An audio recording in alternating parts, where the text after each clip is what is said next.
इस बार भी दिल्ली की कुर्सी तय करेंगे दलित मतदाता।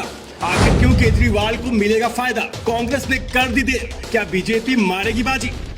दिल्ली की ये 1 दर्जन सीटें क्यों कही जाती हैं सत्ता की चाबी? जानिए समीकरण।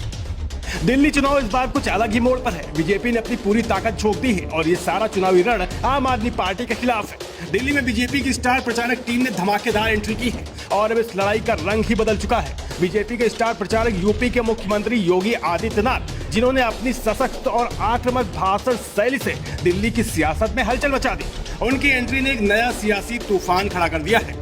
योगी आदित्यनाथ के भाषणों ने आम आदमी पार्टी और अरविंद केजरीवाल की नींद उड़ा दी है। दिल्ली की सियासत में पहले से ही गहमा गहमी थी, लेकिन अब योगी के जोश और बीजेपी की कड़ी रणनीति ने इस मुकाबले को बिल्कुल बराबरी पर ला खड़ा किया है।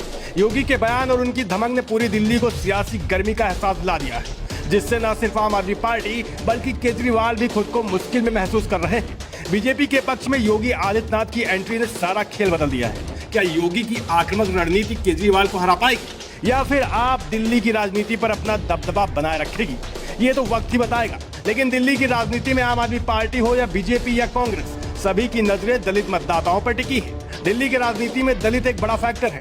दलित जिसके साथ होते हैं उसकी सरकार बननी तय है। प्रदेश में 12 सीटें अनुसूचित जाति के लिए आरक्षित है, जबकि 20 सीटों पर इनका दबदबा है। दिल्ली का दलित वोट सरकार बनाने में बड़ी भूमिका निभाता है और यही कारण है कि इन्हें अपने पाले में लाने के लिए तीनों ही पार्टियों ने वादों का पिटारा खोल दिया है। आपको बता दें, दिल्ली की 70 में से 12 सीटें अनुसूचित जाति के लिए आरक्षित हैं। वहीं करीब 17% मतदाता दलित हैं।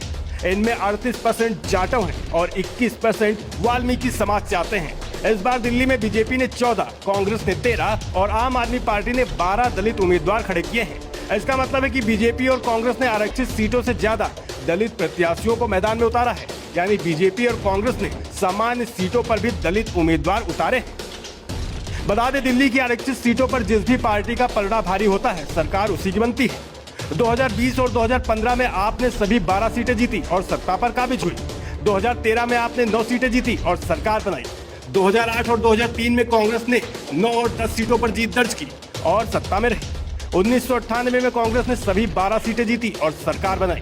1993 में बीजेपी ने 8 सीटों पर जीत दर्ज की और सरकार बनाई। यानी दिल्ली की सत्ता का रास्ता इन 12 सीटों से होकर गुजरता है।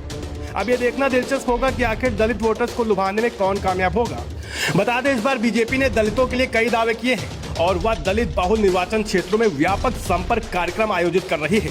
हालांकि केंद्रीय गृह मंत्री अमित शाह द्वारा राज्यसभा में डॉक्टर भीमराव अंबेडकर पर की गई टिप्पणी ने आप और कांग्रेस समेत विपक्षी दलों को भाजपा पर हमलावर होने का मौका दे दिया है।